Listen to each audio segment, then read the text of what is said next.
¿Qué características en común tienen? Que la gran mayoría de ellas tienen QRS angosto. El QRS angosto va a depender de que no tengan un bloqueo de rama previa o que no tengan aberrancia. Eso es un trastorno de la conducción producto de la frecuencia cardíaca o de algún otro trastorno reversible que hace que alguna de las dos ramas claudique y conduzca con morfología o de bloqueo de rama derecha o de bloqueo de rama izquierda. Particularmente hoy nos van a ocupar hablar de la taquicardia auricular focal y de la taquicardia por macro reentrada. ¿Qué puntos relevantes antes de empezar a meternos específicamente en el diagnóstico de esta arritmia tenemos que tener en cuenta? Que es una arritmia prevalente, no tan prevalente como la fibrilación auricular, pero se calcula que hay 100.000 nuevos casos por año en Estados Unidos. Afecta principalmente a hombres añosos, diabéticos y con enfermedad pulmonar obstructiva crónica. Que hay una estrecha relación entre la presencia de aleteo auricular y fibrilación auricular. Se calcula que en algún momento de los pacientes que tienen aleteo auricular, en algún momento van a presentar fibrilación auricular. Incluso en los pacientes que se ablacionan de un aleteo auricular, hay un estudio que muestra que a los 5 años, el 56% de los pacientes presenta fibrilación auricular, aunque sea de manera transitoria. La presencia de insuficiencia cardíaca incrementa el riesgo de tener un aleteo auricular en 3.5, y el tratamiento del objetivo va a ser control de la frecuencia cardíaca, control del riesgo tromboembólico y control del ritmo. Para el control del ritmo vamos a contar con drogas antiarrítmicas, cardioversión eléctrica, ablación con radiofrecuencia. Empecemos viendo las causas que generan fibrilación auricular, y recién decíamos que la insuficiencia cardíaca, la diabetes, la enfermedad pulmonar obstructiva crónica y los pacientes añosos van a tener mayor posibilidad de tener un aleteo auricular. Pero las enfermedades valvulares también tienen que ver en esto, incluso la cirugía cardiovascular, porque cuando se canula, por ejemplo, la aurícula derecha, deja una cicatriz que la hace pasible de después de tener algún evento reentrante dentro de esa cavidad. Fijémonos aquí en esta relación en cuanto al aleteo y algunas distintas patologías, como la presencia de fibrilación auricular. La presencia de fibrilación auricular e insuficiencia cardíaca aumenta en 3.5 la posibilidad de tener aleteo. Perdón, dije aleteo auricular, ¿no? Aleteo auricular e insuficiencia cardíaca está aumentado en 3.5, lo mismo que la enfermedad pulmonar obstructiva crónica aumenta por 2 la posibilidad de aleteo auricular, igual que la diabetes. En cambio, las enfermedades reumáticas, que ya no están tan presentes en la actualidad, multiplican por 4 el riesgo de tener esta arritmia.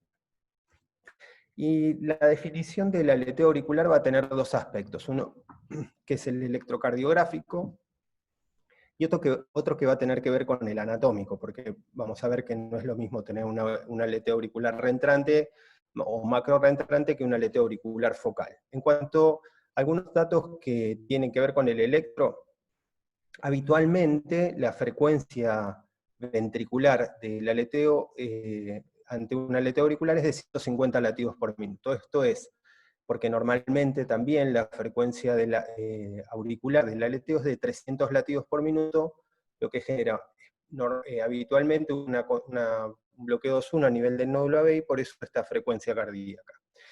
Si hay pasaje 1 a 1 de aurículas a ventrículos, esto es, o porque se administraron drogas antiarrítmicas que, por ejemplo, enlentecieron el circuito del aleteo, esto lo vamos a ver después, y hace más factible el pasaje a través del nódulo AB, por eso esa abducción 1 a 1, en algunos casos por estados hiperadrenérgicos, o por la presencia de una vía accesoria, el Wolff-Parkinson-White. Recuerden que son fibras sódicas que no tienen, como el nódulo AB, la capacidad de conducción decremental, por lo cual el pasaje es tonado. Entonces, ante la presencia de un Wolff-Parkinson-White, puede ser que haya altas frecuencias ventricular, igual que en la fibrilación auricular.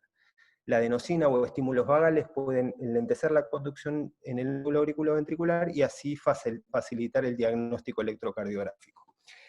La clasificación es bastante compleja, como lo demuestra esta diapositiva. Nosotros vamos a tratar de simplificar todo esto, y vamos a hablar principalmente de las taquicardias o aleteos auriculares focales y de las macroreentrantes. Para empezar a hablar de un aleteo auricular, lo primero que tenemos que recordar es cómo es un electro en ritmo sinusal, ¿no? Recuerden que la presencia de una P positiva en D2, D3 y ABF confirma el origen sinusal, y si hay conducción 1 a 1 es porque la conducción a través del nódulo AB está respetada. En el caso del aleteo auricular podemos tener esto, que es una taquicardia con QRS angosto muy rápida, de aproximadamente 300 latidos por minuto, o esto es lo más habitual de ver, una taquicardia también con QRS angosto, con una frecuencia aproximadamente 101 onda P. Tanto uno como otro electrocardiograma forman parte de lo que serían taquicardias supraventriculares. Ahora va a estar en el arte del observador tratar de diferenciar qué tipo de arritmia tenemos enfrente. Para eso, lo primero que tenemos que pensar es que si el aleteo es un aleteo auricular derecho, un aleteo típico de los macroreentrantes, circula en la aurícula derecha, de arriba abajo, es como que fuera desde la vena cava superior hacia la vena cava inferior, girando de esta manera. Entonces van a ser las derivaciones de los miembros, principalmente D3, ABF y D2, las que mejor van a ver en los aleteos auriculares típicos. En cambio, ABL y particularmente B1 van a ayudarnos para diferenciar, en el caso de que sean aleteos auriculares atípicos, si el origen, por ejemplo, puede ser izquierdo o puede ser derecho, y lo mismo va a ser con B1. Después vamos a volver un poquito sobre eso para ser más específicos. Este era el electro que les mostraba recién. Esto es una taquicardia con QRS angosto. Fíjense que en realidad parece ancho, pero hay muy poquito papel debajo, entonces hablamos de QRS que por lo pronto miden inicialmente menos de 0,10 segundos, regulares y sin la presencia de una onda P clara. Esto perfectamente podría ser una taquicardia paroxística supraventricular, y el diagnóstico diferencial es el aleteo. ¿Por qué el aleteo? Porque la frecuencia ventricular, si ustedes se fijan, está aproximadamente en 300 latidos por minuto, lo que es un cuadrado grande, ¿sí? Las frecuencias cercanas a los 300 latidos por minuto, igual que las frecuencias cercanas a los 150 latidos por minuto, siempre nos van a hacer pensar como diagnóstico diferencial en un aleteo auricular. ¿Por qué? Porque cuando la conducción es 1 a 1, como en el electro anterior, o como en este, cuando la conducción es 2 a 1, el aleteo auricular es una de las causas de mantener estas frecuencias cardíacas elevadas, particularmente siempre múltiplos de 300.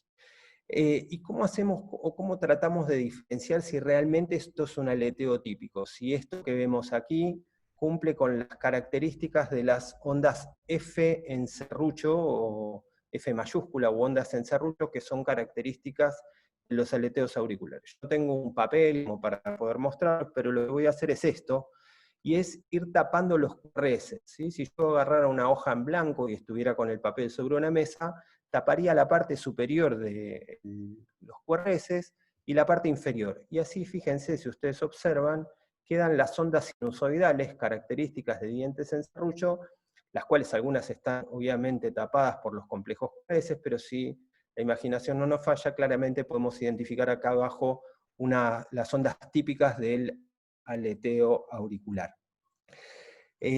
Cada vez que esto vamos a volver cuando nos toque hablar de la clase de taquicardias paroxísticas supraventriculares, cada vez que analizamos una taquicardia con QRS angosto regular, lo que vamos a buscar es la relación entre los QRS y las ondas P, y vamos a ver qué pasa cuando el RP es menor que el PR o cuando el RP es mayor que el PR. Pero particularmente el aleteo auricular tiene la particularidad que cae exactamente en el medio, entre un QRS y otro. Entonces no hay una relación clara entre RP y PR, pero sí podemos decir que lo que no vamos a encontrar es línea isoeléctrica, como esto que encontramos acá habitualmente. Es de esperar esto de la ausencia de línea isoeléctrica en un aleteo auricular típico. ¿Y por qué es la conducción 2-1? Porque es el nódulo AB, esto es un diagrama de Lewis, donde la primera parte de estas líneas corresponde a la actividad auricular, la segunda al nódulo auriculoventricular y la tercera a los ventrículos. El aleteo auricular tiene una frecuencia auricular de 300 latidos por minuto, y el nódulo AB, por una cuestión de periodos refractarios, deja pasar un latido bloquea el otro, deja pasar un latido, bloquea el otro, deja pasar un latido. Entonces vamos a tener frecuencias ventriculares de 150 latidos por minuto y frecuencias auriculares de 300 latidos por minuto. Esto es lo que le da la definición de conducción 2-1, ¿sí? Y aquí también, fíjense, en este caso el pasaje es distinto. O sea, no hay un 2-1 o un 1-1 acá. Uno puede ver bastantes ondas F, siempre acuérdense de observar la cara inferior, D2, D3 y ABF, que es donde mejor se ven los aleteos auriculares típicos. Y estas ondas en serrucho que vemos en estas derivaciones nos muestran que hay varias ondas con menos QRS que antes. Si uno hace la cuenta y la relación, se va a dar cuenta que esto es una conducción 4-1. Si bien nosotros vemos 3 ondas F, en realidad hay una cuarta dentro del QRS. Digámoslo así, esta onda F no conduce, esta onda F no conduce, esta onda F no conduce, y esta sí a este QRS. Entonces son 4 ondas auriculares y un QRS. Por eso la conducción es 4-1. Hay algunas maniobras que nosotros podemos tener a manos, particularmente en la guardia, cuando nos llega un paciente con una taquicardia, 150 latidos por minuto, y nosotros no podemos hacer el diagnóstico de certeza. Una de ellas es bloquear el nódulo auriculoventricular de manera transitoria. ¿Cómo lo logramos? Una es con masaje del seno carotidio. Acuérdense que el masaje del seno carotidio derecho tiene principalmente efecto sobre el nódulo sinusal, y el masaje del seno carotidio izquierdo lo tiene sobre el nódulo auriculoventricular. Entonces el masaje del seno carotidio, si bien ambos tienen efecto sobre los dos nódulos, lo que yo es que es predominante la inervación de uno sobre el otro. Entonces, el masaje del seno carotidio izquierdo vamos a poder lograr un bloqueo a nivel del nódulo AB, entonces nos va a dejar observar esto que tratábamos de hacer antes con el papel, aislar los QRS y solamente observar la actividad auricular. Aquí se ve bien las ondas en serrucho, actividad continua sin línea isoeléctrica. Otra posibilidad, en el caso de que el paciente no se logre esto con el masaje del seno carotidio, es hacer la adenosina.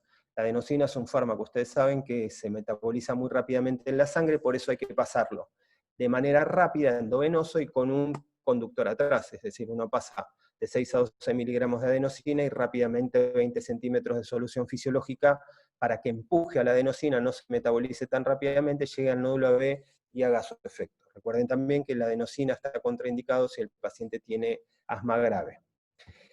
La clasificación, volvemos a lo que decíamos antes, taquicardias auriculares focales y taquicardias auriculares macro-reentrantes. Las focales pueden ser tanto, a ver, vamos a hacer una observación previa antes de lo que yo les iba a decir. Las focales tienen la particularidad que tienen línea isoeléctrica en el electrocardiograma. En cambio, las taquicardias reentrantes o macro-reentrantes normalmente no dejan línea isoeléctrica. ¿Por qué pasa eso? Porque la actividad eléctrica dentro del corazón, o dentro de la aurícula en este caso, es bastante, ocupa muy poco espacio entre cada ciclo de las ondas P u F, y eso genera ondas cortitas y espacio o línea isoeléctrica. En cambio, en los fenómenos reentrantes, el circuito hace que la actividad eléctrica dentro de la aurícula casi se extienda de una onda F a la otra, por eso no hay línea isoeléctrica. Lo que les decía en cuanto a los mecanismos de estas arritmias es que pueden ser por fenómenos automáticos. Recuerden que las fibras de conducción tienen la capacidad de despolarización espontánea por la pendiente de fase 4, o por la presencia de postpotenciales. Los postpotenciales, no me voy a meter mucho en esto, pero recuerden que son como pequeños potenciales de acción dentro del mismo potencial de acción de la célula, lo que genera una actividad gatillada, ¿no? Como que un potencial de acción desencadena el próximo potencial de acción. Y también los reentrantes, porque si bien las taquicardias uno las piensa focales, que solamente son automáticas o por actividad gatillada, hay micro reentradas, y las micro reentradas también pueden generar actividad focal. No me voy a poner a hablar mucho de reentrada, pero sí les recuerdo qué se necesita para tener un fenómeno de reentrada en cualquier tejido del corazón. Una vía que conduzca de manera rápida, una vía que conduzca de manera lenta, un punto común de desembocadura y la unión de una vía con la otra, normalmente en condiciones basales, la electricidad conduce por la vía rápida y se bloquea en la vía lenta. Ante determinada situación, por ejemplo una extrasístole auricular, lo que va a pasar es que la vía rápida se bloquea porque tiene un periodo refractario más largo, en cambio la vía lenta, que tiene un periodo refractario más corto, conduce lo suficientemente lento como para permitirle a la vía rápida que se había bloqueado de manera anterógrada, que se recupere y permita conducir de manera retrógrada. Esto hace que se cierre el circuito y quede establecido este fenómeno de reentrada, que recuerden, puede ser una micro reentrada o una macro reentrada. Las macro reentradas son las que van a ser más habituales de ver en las aurículas, particularmente las que dependen del istmo cabo-tricuspidio, que son los que conocemos como aleteos auriculares típicos o istmo-dependientes. Este tipo de aleteos auriculares, recuerden que circulan en la aurícula derecha como si fuera de arriba abajo, traccionados la aurícula derecha de la vena cava inferior y de la vena cava inferior, tiene este sentido de circulación. Y no todos circulan de arriba abajo, hay una particularidad en alguno en especial que es un loop bajo o lower loop. Hay otros que son atípicos, que no dependen del istmo y que, por ejemplo, se observan ante la presencia de escaras posteriores a una cirugía, como lo decíamos previamente, o por ejemplo después de ablación de venas pulmonares, a veces quedan procesos cicatrizales que generan también fenómenos de reentrada. Y en algunos casos puede haber también circuitos que, por ejemplo, tengan como barrera a estructuras anatómicas y no a estructuras generadas por fenómenos mecánicos como las cicatrices. Los aleteos típicos o istmo-dependientes, yo les decía que tenían una barrera anatómica y tienen en general su aparición en la aurícula derecha y se limitan a la aurícula derecha, tienen como límite anterior la válvula tricuspidia y como límite posterior la crista terminalis y la vena cava inferior.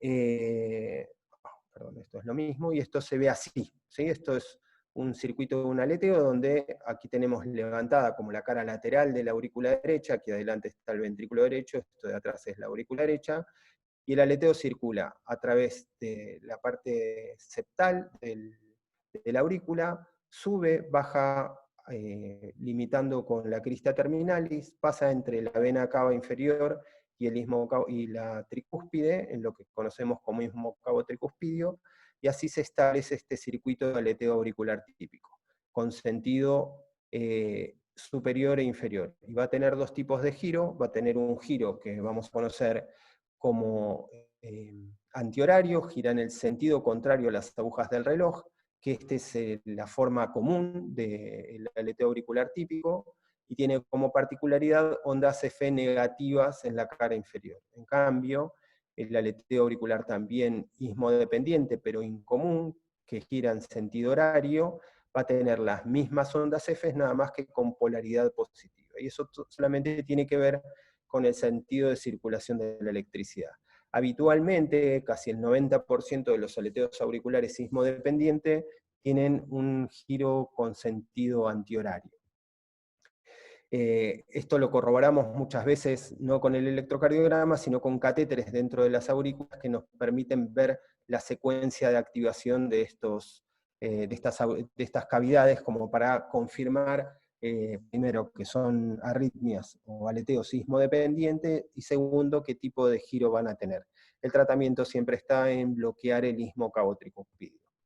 Este es el de giro horario, el menos común o incomún, y esto es lo que les decía antes, que algunos tienen giros alrededor, por ejemplo, de la vena cava inferior, o a veces alrededor del seno coronario, y esto genera también este tipo de aleteos que se los considera istmodependientes. Los aleteos atípicos, mucho menos frecuentes que los aleteos típicos, en general se aparecen como fenómenos automáticos o por pospotenciales. Yo les decía que el aleteo auricular tenía la particularidad de que si uno hacía masaje del seno carotídeo o una prueba con adenosina, iba a tener la posibilidad de visualizar las ondas F, porque al bloquear el nódulo AB, es como que los despeja de los QRS, entonces solamente la presencia de las ondas F facilita el diagnóstico. Hay algunos aleteos auriculares, estos en particular, los que dependen de postpotenciales y fenómenos automáticos, no los reentrantes, que la adenosina los puede cortar. Y muchas veces uno lo puede interpretar, por ejemplo, como que sea una taquicardia paroxística supraventricular que incluya el nódulo AB dentro de su circuito, y el corte con adenosina sería un confundidor, pero bueno, esto con los catéteres dentro del corazón siempre es mucho más sencillo hacer el diagnóstico.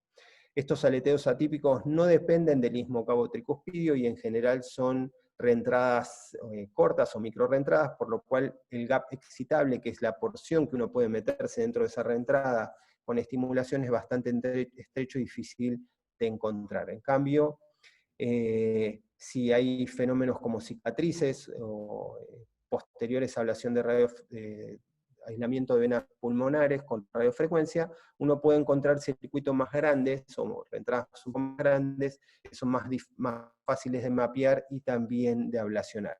Hay un fenómeno que es la anisotropía, que genera también microrreentradas. Yo no quiero extenderme mucho en esto, pero se lo quiero mencionar. Acá era lo que yo les decía de la adenosina, que es efectiva para inhibir la actividad focal desencadenada o el aumento del automatismo. La anisotropía es un fenómeno que se genera por una orientación en perpendicular de las fibras musculares, ¿no? Que conducen la electricidad en un sentido y se cruzan en determinado lugar de la cavidad en el sentido opuesto, perpendicular a ellos, y esto genera micro reentradas. Esta anisotropía, que es algo fisiológico dentro del organismo, también puede generar arritmias que van a necesitar algún tipo de tratamiento posterior. Y las taquicardias auriculares o aleteos auriculares atípicos tienen su mayoría o su cavidad de preferencia a la aurícula derecha. El 80% de estas arritmias se originan allí, la mayoría en la crista terminalis, ocasionalmente en la vena cava superior o cerca del ostium del seno coronario, menos frecuentemente se ven en aurícula izquierda, probablemente en lo que sería la vena pulmonar superior izquierda como la de mayor frecuencia. Así vemos un aleteo auricular atípico. Fíjense que hay ondas P que no tienen continuidad, se observa una línea de base, la morfología en la cara inferior no es lo típico que nosotros veíamos con las ondas en serrucho, entonces esto ya nos hace pensar que probablemente no estemos en presencia de un aleteo auricular típico. En el caso de tener patología auricular asociada, fíjense el tamaño de esta onda P, se hace más fácil el diagnóstico de este tipo de taquicardias. Cuando tenemos auriculares derechos secundarios a escaras, por ejemplo, esto que yo les decía, triotomías secundarias a algunas cirugías cardíacas, muchas veces los aleteos, sobre todo en la cara inferior, se parecen en morfología a lo que serían los aleteos típicos. Solamente con catéteres intracavitarios uno puede mapear o definir cuál es el circuito y hacer el tratamiento ablativo en ese lugar. Pero el electrocardiograma muchas veces, cuando la circulación del frente de activación es de arriba abajo, igual que en el aleteo auricular típico, la dificultad para hacer diagnóstico diferencial con el electro es mucha y necesitamos, como les decía, del mapeo intracardíaco. Los aleteos auriculares izquierdos reentrantes son realmente infrecuentes y la mayoría de ellos se ven secundarios a ablaciones de las venas pulmonares. Jais, en cuanto a lo que es la característica electrocardiográfica de los aleteos auriculares izquierdos, fue el primero que nos dio orientación. Jais es del grupo Bordeaux, en ese grupo trabaja Izaguer, que fue el primero que habló de las venas pulmonares como el origen de la fibrilación auricular paroxística. Jais lo que nos cuenta y nos dice es que cuando las ondas F son positivas en B1 y las ondas F son atípicas en la cara inferior, de 2, de 3 y ABF, podemos hablar de taquicardias auriculares izquierdas. ¿Y por qué esto? Porque la aurícula derecha, si ustedes se la imaginan en posición anatómica en relación a la aurícula izquierda, es anterior. Entonces, cuando la activación se origina en la aurícula derecha, V1 va a haber una onda que se aleja, que es la que va a despolarizar la aurícula izquierda. Entonces las ondas F en V1 serán negativas. En cambio, cuando nacen de la aurícula izquierda, como vienen desde atrás de la aurícula izquierda, recuerden que es la estructura más posterior que hay en el corazón, como viene de atrás hacia adelante para despolarizar la aurícula derecha, en V1 nosotros vamos a ver claramente ondas F. Y aquí, por ejemplo, hay otro algoritmo, donde aparte de considerar a V1, ¿sí?, que cuando es positiva, con un tiempo de duración mayor a 80 milisegundos, hablamos en general de las venas pulmonares izquierdas, también ABL nos ayuda a hacer el diagnóstico. ¿Recuerdan el triangulito que decíamos antes, ¿no? El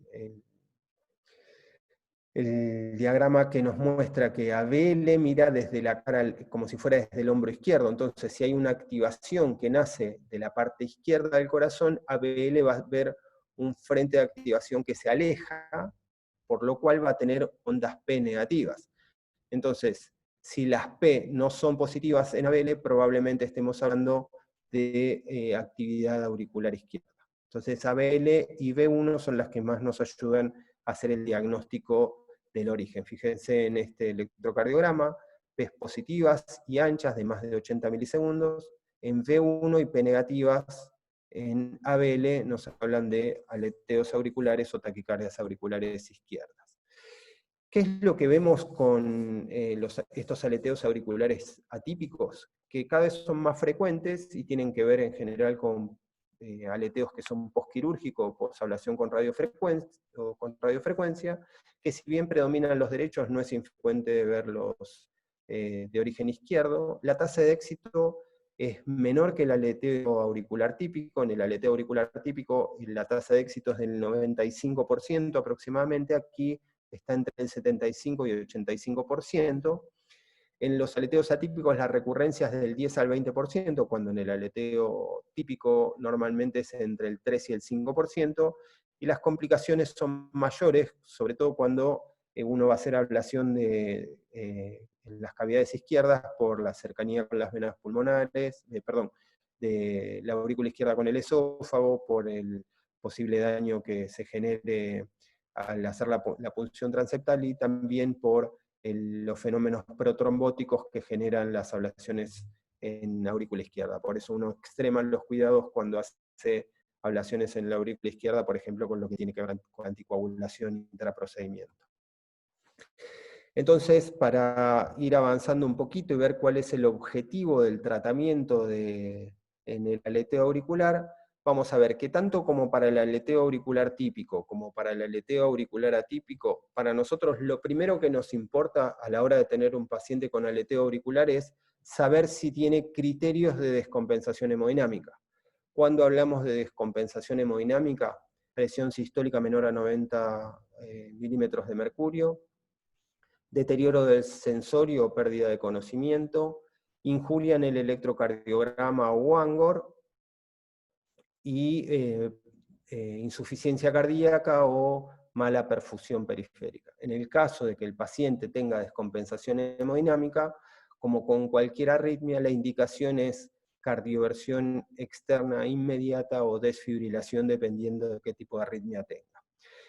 Si el paciente no tiene descompensación hemodinámica, veremos si hay alguna causa reversible que pueda ser la responsable del aleteo auricular. En general, el aleteo auricular, sobre todo el aleteo auricular típico, tiene un circuito anatómico muy bien establecido y es raro que haya una causa reversible que, eliminada esa causa, el aleteo no vuelva a pasar, no vuelva a ocurrir. ¿Por qué? Porque la causa puede ser el gatillo, pero el circuito ya está ahí como stand-by. Entonces, pese a que la causa sea reversible, los pacientes que tienen aleteo auricular, sobre todo, repito, el aleteo auricular típico, deberían ser estudiados después, porque no va a faltar ocasión que vuelvan a repetir un nuevo episodio de aleteo auricular. Con el aleteo auricular, a diferencia que con la fibrilación auricular, siempre el objetivo es la reversión a ritmos sinusales. Ustedes saben que, se los decía Mario el otro día, la fibrilación auricular, en algunos casos, uno decide hacer solamente control de la frecuencia cardíaca y del riesgo tromboembólico cuando considera que revertir esa fibrilación auricular es más riesgoso que mantenerlo en fibrilación auricular. En cambio, en el aleteo auricular, como es un circuito estable, de fácil acceso y con mucho éxito para la reversión, el objetivo siempre es mantener o retomar el ritmo sinusal. Y la ablación, a diferencia de otras arritmias, es una de las terapias de primera línea de tratamiento. Entonces, ante la presencia en la guardia que nosotros tengamos de un paciente con aleteo auricular, lo primero que vamos a ver es cómo es su función cardíaca, y si el paciente está en insuficiencia cardíaca o no, porque tener un paciente en insuficiencia cardíaca, si bien ustedes saben que el deterioro hemodinámico puede ser una de las indicaciones de cardioversión eléctrica inmediata, lo que uno no puede desconocer es que muchas veces pacientes con aleteos auriculares o fibrilaciones auriculares de alta respuesta terminan siendo insuficiencia cardíaca por la alta frecuencia.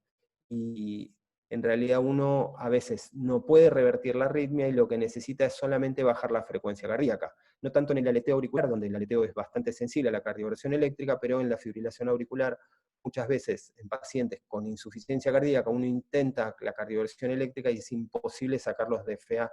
Entonces uno debe pensar en esos casos en controlar la frecuencia cardíaca antes de seguir insistiendo con la cardioversión eléctrica. Les decía que lo primero es insuficiencia cardíaca, pero también pensar en pacientes con enfermedad pulmonar obstructiva crónica, con crisis de broncoespasmo o embolias pulmonares, y también en los casos de que el paciente tenga una enfermedad reumática, saber en qué estado están esas válvulas, como para poder determinar qué tipo de terapia necesita ese paciente.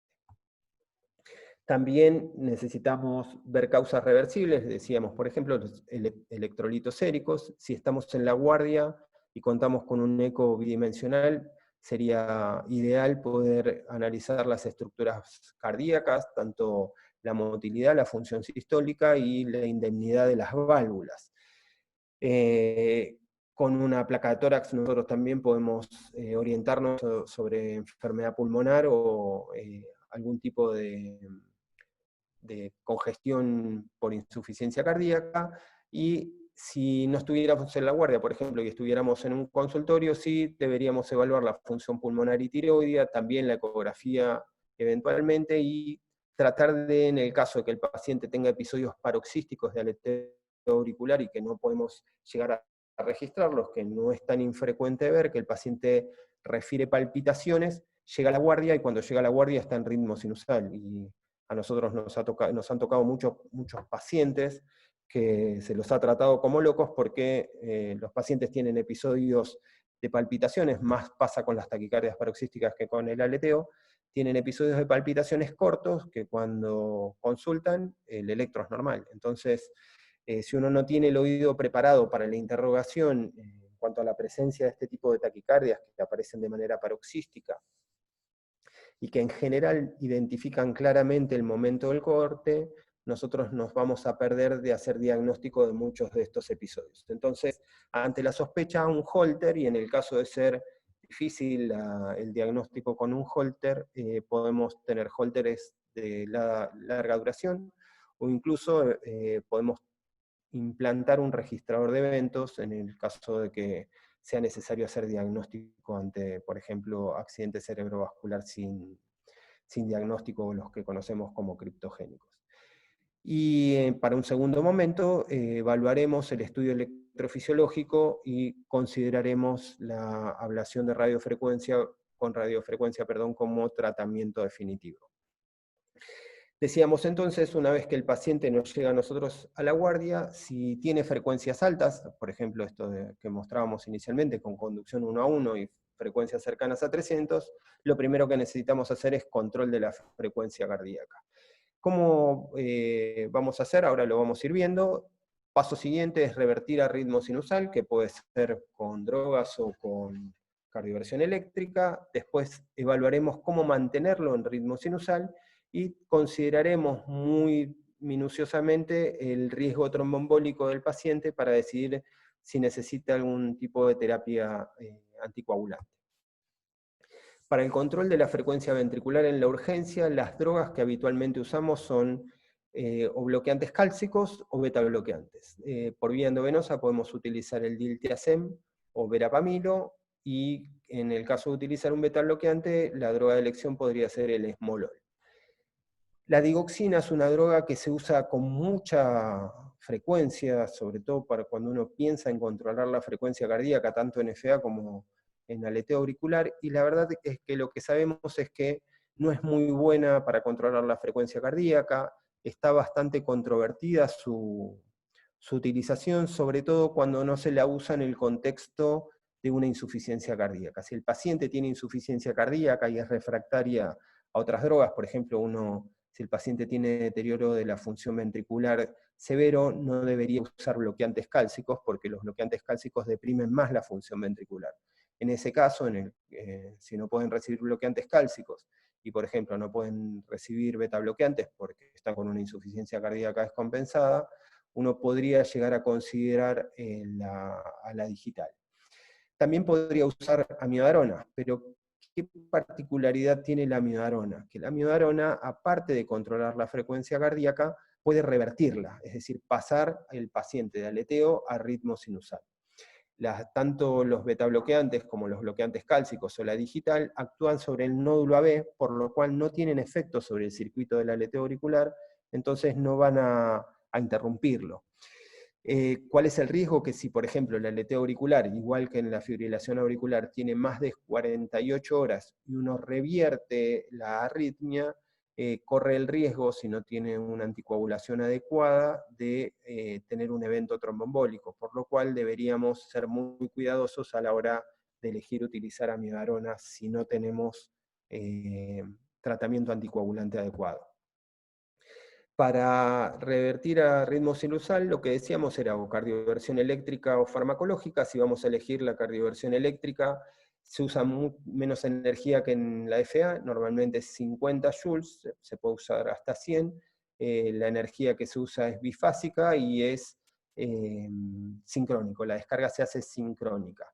¿Por qué sincrónica? Porque se evitan los fenómenos proarrítmicos de la desfibrilación. Uno, al sincronizar el desfibrilador, lo que está haciendo es que genere la descarga sobre un QRS, eso quiere decir sobre ventrículos despolarizados, lo que va a permitir que se despolaricen las aurículas y no los ventrículos, entonces se pierde la capacidad proarrítmica de la cardioversión. En los pacientes estables vamos a considerar la reversión, como decíamos anteriormente, con fármacos, con cardioversión eléctrica, y si nada funciona, eventualmente en un segundo momento decidiremos la ablación con radiofrecuencia. ¿Y qué pacientes tienen más probabilidad de éxito al tratar de revertir el aleteo auricular? Principalmente los que tengan aurículas pequeñas, cuando los aleteos auriculares son de inicio reciente, y sobre todo si no tienen insuficiencia cardíaca asociada, y si no hay una causa reversible descompensada, por ejemplo, que si el paciente está con un hipertiroidismo no controlado, va a ser más difícil la reversión a ritmo sinusal. Esto era lo que decíamos recién, cardioversión eléctrica, drogas antiarrítmicas, ablación con radiofrecuencia para el control del ritmo. De los fármacos, los más efectivos, si uno los va a utilizar por vía endovenosa o vía oral, pueden ser los del grupo 1, particularmente del grupo 1C, flecainida y propafenona. En la Argentina no tenemos flecainida endovenosa, pero sería una de las opciones si contáramos con ella. Y los bloqueantes cálcicos también sirven para revertir en agudo el aleteo auricular, principalmente el dofetilide y el ibutilide. Los beta bloqueantes y los bloqueantes cálcicos son para el control de la frecuencia cardíaca. Entonces, veamos algunos datos de cardioversión farmacológica: flecainida o propafenona. La propafenona y la flecainida, recuerden que en la Argentina la tenemos solamente vía oral. No contamos tampoco en la Argentina con dofetilide. El dofetilide se usa por vía oral y el ibutilide endovenoso. Y sí contamos con amiodarona. Pero, repito lo que decíamos antes, recuerden que si van a utilizar amiodarona, el paciente esté anticoagulado porque puede revertir el aleteo auricular. ¿Cuándo no deberíamos usar flecainida? Si el paciente tiene cardiopatía, particularmente enfermedad coronaria, porque se hizo un estudio que se llamó CAST, que es de la década del 90, que mostró que los pacientes que tienen enfermedad coronaria y reciben flecainida, tanto grupos de drogas del grupo 1C como del grupo 1A, tienen mayor mortalidad, por eso está contraindicada. Y una de las cosas que tenemos que tener en cuenta es que si uno va a dar, por ejemplo, flecainida o propafenona o cualquiera de estas otras drogas que las podremos dar por vía oral, por esto que les decía anteriormente, estas drogas pueden cortar el aleteo, pero en algunas ocasiones lo que van a hacer antes de cortar el aleteo es enlentecer el ciclo. Así, por ejemplo, si tenemos un aleteo auricular que tiene una frecuencia 2.1, porque la frecuencia auricular era 300, y el pasaje al nódulo AB era 2.1, en los ventrículos teníamos 150, si enlentecemos el ciclo del aleteo, en vez de ser la frecuencia auricular de 300, puede pasar a ser de 200, y el nódulo AB empezar a conducir 1 a 1. Entonces, vamos a tener una frecuencia ventricular más alta con un circuito más lento a nivel auricular. Esa es una de las cosas que tenemos que considerar. Entonces, si uno va a usar fármacos del grupo 1A o 1C, debe asociarlo a drogas que bloqueen el nódulo AB, beta bloqueantes o bloqueantes cálcicos. Aquí están las drogas y las dosis que podemos usar para la reversión. Estas dosis y estas drogas son tanto para fibrilación auricular como para aleteo auricular. Se las dejo cuando quieran en la página de Bernabó, van a poder después revisar la charla y van a tener esto colgado allí. Y la cardioversión eléctrica, esto que les decía anteriormente, ¿no? Con descompensación hemodinámica, la cardioversión eléctrica debe ser inmediata y uno la puede utilizar en el caso, por ejemplo, que tenga un aleteo de menos 48 horas, revertirlo a ritmo sinusal para evitar la anticoagulación posterior en el caso de que el aleteo supere las 48 horas. En cuanto a la ablación es un tratamiento definitivo. ¿Por qué? Porque interrumpe el circuito en la zona de conducción lenta, en lo que es el istmo cabo-tricuspidio. De esa manera uno no solamente corta el aleteo auricular, sino que lo que hace también es evitar la recidiva. La tasa de éxito es del 95%. Cuando el aleteo no es istmo-cabo dependiente, dependiendo de la localización del aleteo, sobre todo los que están en aurícula derecha, la tasa de éxito también es cercana al 95%, pero tiene mayor tasa de recurrencia. Y recuerden que fibrilación auricular y aleteo conviven, por lo cual pensar en hacer una ablación de un aleteo auricular no indica que ese paciente no va a volver a tener ninguna arritmia, solamente se le baja la chance de que vuelva a padecerla, pero no lo deja indemne, sobre todo que repita fibrilación auricular. Cuando todos los estudios que se hicieron, este es un ejemplo, fíjense, este es un estudio viejo del año 2000, cuando compararon drogas antiarrítmicas contra la ablación, fíjense la recurrencia del aleteo es casi del 5% con la ablación y es más del 90% con las drogas antiarrítmicas. Lo mismo pasa con la presencia de fibrilación auricular o el tiempo en ritmo sinusal al seguimiento, que fue de casi 2 años. Para mantener el ritmo sinusal, después que revertimos, por ejemplo, el aleteo en la guardia con una cardioversión eléctrica, mientras esperamos la terapia definitiva con ablación con radiofrecuencia, si el paciente está anticoagulado, podemos elegir a la amibarona sin ningún tipo de problemas, y la flecainida y la dofetilide, la flecainida y la propafenona si el paciente no tiene cardiopatía asociada. Recuerden que estas drogas aumentan la mortalidad si el paciente tiene no solamente enfermedad coronaria, sino enfermedad hipertrófica o insuficiencia cardíaca. En cuanto a la anticoagulación, los criterios son exactamente los mismos que para la fibrilación auricular. El aleteo auricular es tan trombogénico como la fibrilación auricular. Si el aleteo supera las 48 horas, debemos hacer 4 semanas de anticoagulación con un RIN superior a 2, o en el caso de contar con eco transesofágico, tener un eco transesofágico antes de revertirlo a ritmo sinusal, sea por cardioversión eléctrica o por ablación con radiofrecuencia. Si en el eco transesofágico no hay trombo y uno lo revierte a ritmo sinusal, igual el paciente deberá permanecer anticoagulado por lo menos durante 4 semanas. La decisión de continuar con la anticoagulación o no va a tener que ver con el score de CHA2DS que el paciente tenga, que era esto que mencionábamos anteriormente, y para evaluar el sangrado también vamos a usar el score de Hasbled. Recuerden que el evento tromboembólico, igual que en la FA, es la complicación más temida, que los ACV secundarios a este tipo de arritmias son más extensos, tienen más discapacidad, recurrencia y muerte, y si uno usa una terapia antitrombótica adecuada, el riesgo embólico disminuye casi a niveles similares a la población general. El score se los dejo para, ya lo mencionó Mario la semana pasada, que este es el score de Chasbas y el Hasbled. Bueno, les quiero mostrar, ya estamos terminando, algunos electros especiales como para que ustedes vean, ya los mencionamos, pero por ejemplo les quería mostrar este electro que en la guardia no es tan infrecuente de ver, y si ustedes se fijan, acá sobre la izquierda van a tener un electro de 2 derivaciones, de 1, 2, hasta B6, es una taquicardia con QRS ancho. Fíjense que no se visualiza onda P en el medio, es muy difícil visualizar una onda P, uno podría pensar que ahí en el inicio tiene algo, pero si uno les sospecha que en el inicio tiene algo, en realidad lo que sospecha es que tiene un palito ahí que está delante de cada QRS. Cuando hay estas espigas, en realidad probablemente el paciente tenga un marcapaso.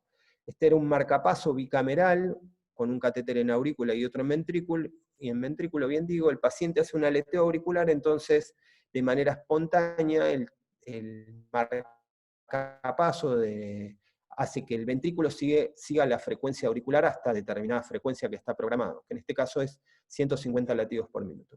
Lo que hay que hacer en ese caso es o colocarle un imán para hacer que el marcapaso vuelva a tener una estimulación fija, que eso es lo primero que podríamos hacer en la guardia, y eventualmente, si contamos con un programador, pasarlo a estimulación modo BBI, es decir, que solamente estimule el ventrículo e ignore la actividad auricular. Así de esa manera nos evitamos esta situación que vimos al principio.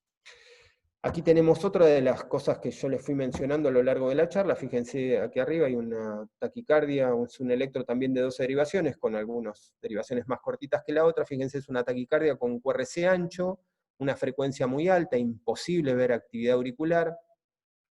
Este era un paciente que tenía un aleteo auricular, se le dieron drogas del grupo 1C, flecainida bioral para cortar la arritmia, no se dejó ninguna droga que bloquee el nódulo AB, entonces enlenteció el circuito del aleteo, facilitó el pasaje a través del nódulo AB, y fíjense que la frecuencia no es de 300, es un poco menos, probablemente cercano a los 200 latidos por minuto, y eso hace que pueda conducir el nódulo AB. Entonces, esto es un aleteo con conducción 2-1, la morfología tipo bloqueo rama izquierda que se ve es porque la rama izquierda claudica, entonces conduce por la rama derecha, apenas logramos bajar la frecuencia cardíaca y hacer que este aleteo pase a conducir 2-1, el QRS vuelve a ser angosto, fíjense, la rama izquierda se recupera, entonces la conducción vuelve a ser normal. Entonces, alerta cuando uno va a dar drogas del grupo 1A o 1C, principalmente del grupo 1C, para cortar el aleteo auricular, pensar siempre en agregar una droga que bloquee el nódulo auriculoventricular. Y esto es algo parecido, este paciente tenía una fibrilación auricular, se le dio ibutilide endovenoso, fíjense que la fibrilación auricular se empieza a organizar, en estos catéteres se ve mejor, esto es actividad intracavitaria, fíjense cómo se organiza, y pasa a conducir 1 a 1, ¿sí?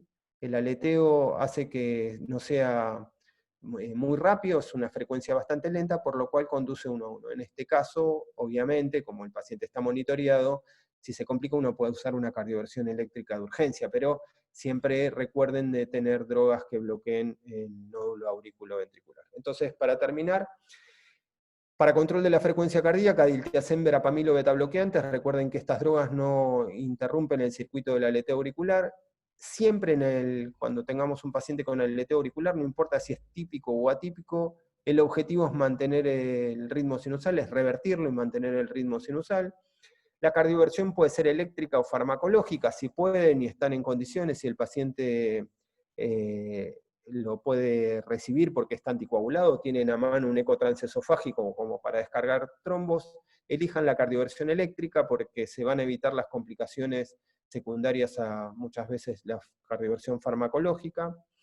Lo que decíamos recién, independientemente de si el paciente se hace con un ETE o si la cardioversión es dentro de las 48 horas, siempre consideren la anticoagulación 4 semanas por lo menos, porque por más que estemos dentro de las primeras 48 horas, recuerden que la patada auricular tarda en recuperarse, entonces siempre es mejor dejar los anticoagulados por lo menos 4 semanas. Y considerar a la ablación con radiofrecuencia como el tratamiento definitivo de esta arritmia. Estas son las guías, las últimas guías de ablación del aleteo auricular, en realidad el tratamiento del aleteo auricular.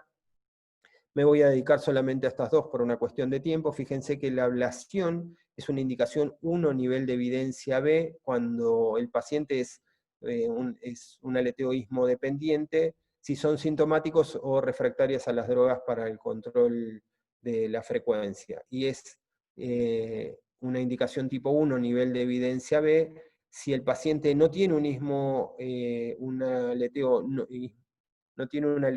ismodependiente, si al menos falló un fármaco antiarrítmico. Bueno, espero haber sido claro, ojalá que les haya saneado todas sus dudas. Con estas herramientas nos ayudamos nosotros para poder hacer ablaciones, en este caso una taquicardia auricular focal, que nace de aquí, o en el caso de que tenga un aleteo auricular que gira alrededor de la válvula tricúspide. Esta es la aurícula derecha, vena cava superior, vena cava inferior, así circula el aleteo y despolariza el resto de la aurícula. Entonces, el objetivo en nuestro caso siempre es hacer una lesión a nivel del istmo, una serie de lesiones en el istmo cabo tricuspidio para interrumpir el circuito y que no vuelva a aparecer la arritmia. Bueno, muchas gracias, espero que hayan disfrutado. Mario nos